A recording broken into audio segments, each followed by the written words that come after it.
നമസ്കാരം.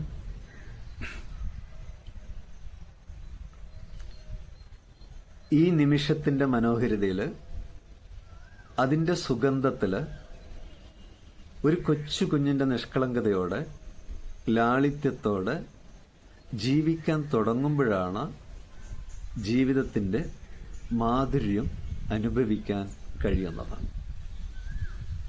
അതിന്റെ മാധുര്യം അനുഭവിക്കണമെങ്കിൽ നമ്മൾ വർത്തമാനകാലത്ത് ഈ നിമിഷത്തില് ജീവിക്കണം. നമ്മൾ ഈ നിമിഷത്തില് ആകുമ്പോഴാണ് സന്തോഷത്തിന് കടന്നു വരാൻ കഴിയുന്നത്. സന്തോഷമില്ലായ്മയ്ക്ക് ജീവിക്കണമെങ്കിൽ അവിടെ കഴിഞ്ഞ കാലവും ഭാവി കാലവും വേണം. ആ കാലത്താണ് നമ്മൾ ജീവിക്കുന്നതെങ്കിൽ ദൈവികതയെ അറിയാൻ നമുക്ക് കഴിയില്ല. ദൈവികതയെ മറക്കുന്ന ഒരു കാർമേഘമാണ് ഈ കഴിഞ്ഞ കാലവും ഭാവി കാലവും എന്ന് പറയുന്നത്.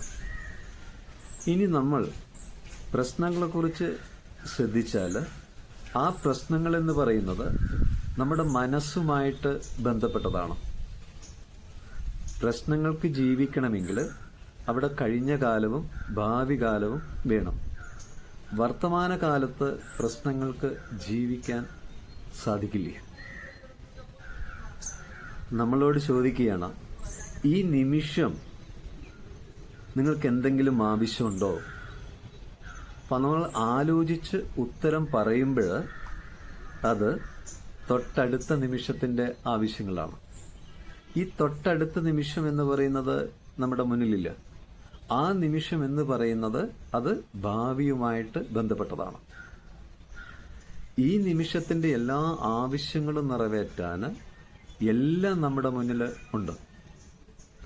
ഈ നിമിഷം കുടിക്കാൻ വെള്ളമുണ്ട്, കഴിക്കാൻ ഭക്ഷണമുണ്ട്, ഉടുക്കാൻ വസ്ത്രമുണ്ട്, കിടക്കാൻ നമുക്ക് ഒരിടമുണ്ട്, ഒരിടത്ത് നിന്ന് മറ്റൊരിടത്ത് പോകാൻ വാഹനമുണ്ട്. ഇനി സ്വന്തമായിട്ട് നമ്മൾക്ക് വാഹനമില്ലെങ്കിലും മറ്റൊരു വാഹനം നമ്മൾ എവിടെയാണോ എത്തേണ്ടത് അവിടെ നമ്മൾ എത്തിക്കുന്നുണ്ട്. അതേപോലെ നമ്മൾ നമ്മുടെ ആഗ്രഹങ്ങൾ ശ്രദ്ധിച്ചാൽ നമുക്ക് മനസ്സിലാകുന്ന കാര്യം, ഈ ആഗ്രഹങ്ങൾ ഭാവിയുമായിട്ട് ബന്ധപ്പെട്ടതാണ്. ആഗ്രഹങ്ങൾ ഉണ്ടാകുമ്പോൾ നമുക്ക് സന്തോഷിക്കാൻ കഴിയില്ല. പക്ഷെ നമ്മൾ സന്തോഷത്തിലായിരിക്കുമ്പോൾ അവിടെ ആഗ്രഹങ്ങൾ നമുക്ക് ഉണ്ടാവില്ല. ആഗ്രഹങ്ങൾ സന്തോഷം വാഗ്ദാനം ചെയ്യും, പക്ഷെ അതിൽ സന്തോഷമില്ല. അതുകൊണ്ടാണ് ആത്മജ്ഞാനികൾ പറയുന്നത് ആഗ്രഹങ്ങളെ ഉപേക്ഷിക്കണം.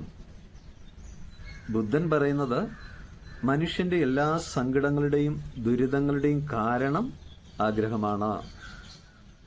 നമുക്ക് ഒരാഗ്രഹം ഉണ്ടായി, അത് സാധിച്ചിട്ടില്ല എങ്കിൽ നമ്മൾ അസ്വസ്ഥരാകുന്നുണ്ട്, വേദനയുണ്ടാവുന്നുണ്ട്. നമ്മൾ അസ്വസ്ഥരാവാൻ തയ്യാറില്ല, വേദനിക്കാൻ നമ്മൾ തയ്യാറില്ല. അതുകൊണ്ട് നമ്മൾ സാഹചര്യത്തെയും നമുക്ക് ചുറ്റുള്ള ആളുകളെയുമാണ് നമ്മൾ കുറ്റപ്പെടുത്തുന്നത്. ശരിക്ക് നമ്മുടെ വേദനയ്ക്ക് നമ്മൾ തന്നെയാണ് കാരണം. നമ്മുടെ മനസ്സാണ് കാരണം. കാരണം നമ്മുടെ ഉള്ളിൽ ആഗ്രഹങ്ങളുണ്ട്. ഈ ആഗ്രഹം ഭാവിയുമായിട്ട് ബന്ധപ്പെട്ടതാണ്.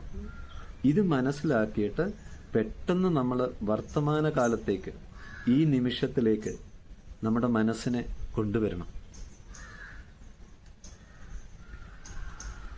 അതേപോലെ നമ്മൾ നമ്മുടെ ജീവിതത്തെ ഒന്ന് ശ്രദ്ധിച്ചു കഴിഞ്ഞാൽ, ജീവിതം നമുക്ക് നൽകുന്നത് ആഹാരം, വസ്ത്രം, പാർപ്പിടം, അതിലൂടെ നമുക്ക് സുഖം ലഭിക്കുന്നുണ്ട്. കൂടെ തന്നെ ദുഃഖവും ഉണ്ട്. ജീവിതത്തിന് ഇതല്ലാതെ നൽകാനായിട്ട് ഒന്നുമില്ല.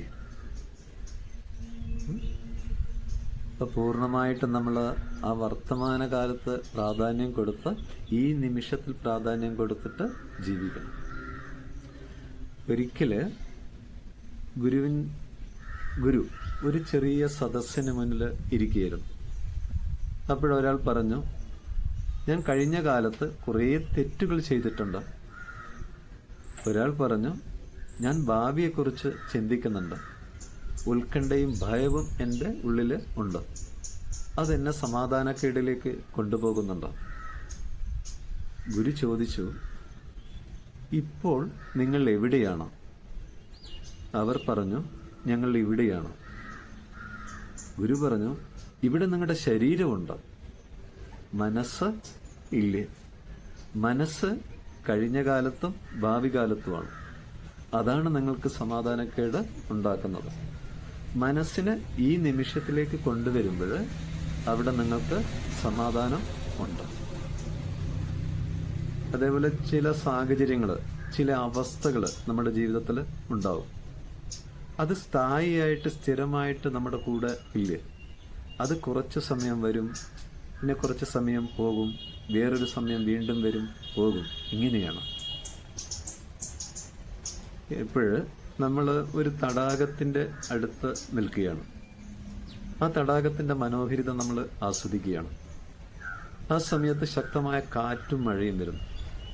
ആ തടാകത്തിന് ചുറ്റുമുള്ള മരങ്ങളും ചെടികളും ആടി ഉലയും. പക്ഷെ തടാകത്തെ ശ്രദ്ധിച്ചാൽ നമുക്ക് മനസ്സിലാകുന്ന കാര്യം, ആ തടാകത്തിൻ്റെ ഉള്ള് ശാന്തമാണ്. അതേപോലെ നമ്മുടെ ജീവിതത്തിന് ചുറ്റും ഈ പറയുന്ന സംഭവങ്ങളും സാഹചര്യങ്ങളും അവസ്ഥകളും ഉണ്ടാവും. അത് സ്ഥായിയായിട്ട് നമ്മുടെ കൂടെ ഇല്ല എന്ന് നമ്മൾ മനസ്സിലാക്കണം. ഒരിക്കല് ഗുരു ഒരു ചെറിയൊരു ആൾക്കൂട്ടത്തിന് മുന്നിൽ ഇരിക്കുകയായിരുന്നു. അപ്പം അവർക്ക് മുന്നിലായിട്ട് ഒരു മെഴുകുതിരി കത്തിച്ചു വെച്ചിട്ടുണ്ട്. ആ സമയത്ത് കാറ്റ് വന്നു മെഴുകുതിരിയുടെ നാളം ഇടാനായിട്ട് പോയി. ആ സമയത്ത് ഒരാൾ വന്നിട്ട് ജനവാതിൽ അടച്ചു. മറ്റൊരാൾ വന്ന് ആ നാളം കെടാതിരിക്കാനായിട്ട് കൈകൾ കൊണ്ട് മറച്ചു വെച്ചു. ആ സമയത്ത് മെഴുകുതിരി നിശ്ചലമാണ്. അപ്പോൾ ഗുരു പറഞ്ഞു, നോക്കൂ, നാളമാണ് അങ്ങോട്ടും ഇങ്ങോട്ടും ആടുന്നത്, പക്ഷെ മെഴുകുതിരി നിശ്ചലമാണ്. ഇതേപോലെയാണ് നമ്മുടെ ജീവിതം. ആ ജീവിതത്തിലുള്ള സംഭവങ്ങൾ വരും പോകും, പക്ഷെ നമ്മുടെ ഉള്ള ശാന്തമാണ്, നമ്മുടെ ഉള്ള ശക്തമാണ്. ഇത് നമുക്ക് അനുഭവതലത്തിലൂടെ മനസ്സിലാകണമെങ്കിൽ ആ വർത്തമാനകാലത്ത് ഈ നിമിഷത്തിൽ നമുക്ക് ജീവിക്കാൻ ആവണം. അങ്ങനെ അതിൽ ജീവിക്കാനും അതിനുള്ള സാഹചര്യങ്ങൾ നമ്മൾ നമുക്കായി ഒരുക്കാനും കഴിയട്ടെ എന്നുള്ള പ്രാർത്ഥനയോടെ നിർത്തുന്നു. നന്ദി, നമസ്കാരം.